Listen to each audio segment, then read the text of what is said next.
Dr. Josh Luke with the Coronavirus Daily for Wednesday, March 25th. We're about a week into the to the quarantining here in California and New York. For the rest of the country, maybe a few days behind. But guys, yesterday President Trump said, "Let's try to get the country back on track by Easter." It certainly wasn't a commitment, but a lot of people are saying, "Why Easter? What's the rush?" It's the exact math we've been talking about. If you take the 15-day quarantine period, if you add 4 days to the front of it, which is what they're saying, it takes a lot of times to identify if you are having symptoms. That's 19 days. And if you do the math from April 13th backwards right now, you're sitting at 19 days. That could have been sooner if the whole country would have complied. But again, as we've talked about on this weekend, we had nice weather here in Southern California. A lot of people went to the beach. And so we really started the clock over on Monday. But a couple other things really quickly. That doesn't mean that on Easter the world's going to restart. That's a best case scenario, and hopefully we can start to see some progress. A lot of people reached out to me like, "Hey, like, why would we reopen things if it's not quarantine?" Guys, it's not a stop all plan. It's a contain all plan and a show progress. And that's how the other countries have done it. And the single indicator of being on the right track is that you have fewer new cases today than you did yesterday, and you do that for 2 or 3 days in a row. I saw a couple social media posts today, which really made no sense, which people said, "Why are we declaring, Easter as a day?" Well, first of all, we're trying to give ourselves a goal so everybody will follow it.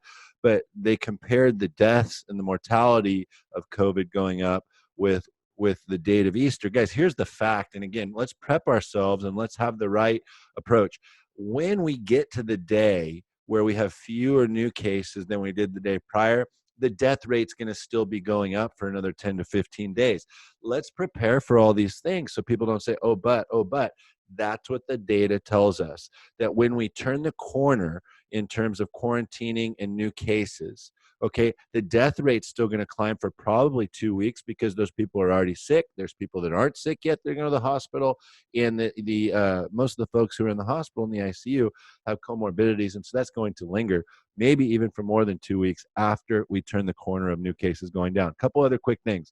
If you get an Amazon package, they're saying it can live on cardboard for 24 hours. So open the package with gloves and immediately throw the box out. Do it in your garage, do it outside, do it somewhere if you can, or use wet wipes, or just leave it on your porch, which isn't my favorite one, for 24 hours.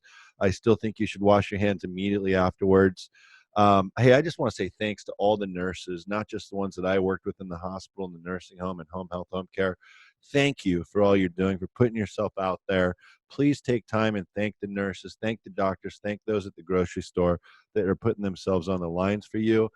We got a notice in Yorba Linda here where I live in Southern California from the parks, and it was on social media today as well, that the parks are open, but the bathrooms are closed, the basketball courts are closed, and the playgrounds are closed. So, folks, if you're choosing to go out, which a lot of people are, staying with their family, they're social distancing, just be smart and be respectful. Please don't encroach other people's space. Keep your dogs on a leash, as we've talked about before. Just be very, very conscious of standard precautions and infection control. Take your disinfectant, take your gloves, take your wet wipes, all those things. Couple other things. I'm going to unveil a two-part series on proper public restroom etiquette for infection control and containing germs.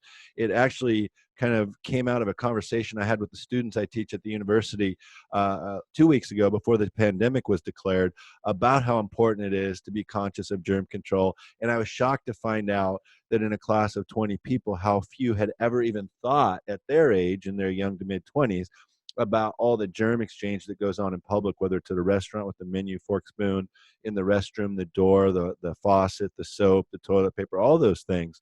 We're going to have a two-part series on my YouTube channel on how to approach a restroom. And here's one little tip I'm going to give you that you won't find till part two. My boss told me this 15 years ago. If you're in a public restroom and you have the paper towel that you just dried your hands with, and you go to open the door because it's a pull to get out, if they don't have a trash can right next to the door or within reach, drop that paper towel right there next to the door. I'm giving you permission to do it, okay? As a sign to them that, hey, this is silly. You have to have a trash can right here in this day and age. Otherwise, there's no way for us not to spread our germs as we leave your restroom. So I want to leave you with one other thing for everybody looking for something new to do or learn about. I have been following cryptocurrency for several years, and I want to give you a point right here. That's Bitcoin. If you would have invested $20,000 in Bitcoin a week ago today, you would have $34,000 right now. So whether you like it or believe in it or not, why not take up studying cryptocurrency right now? Because the volatility there is extreme, clearly.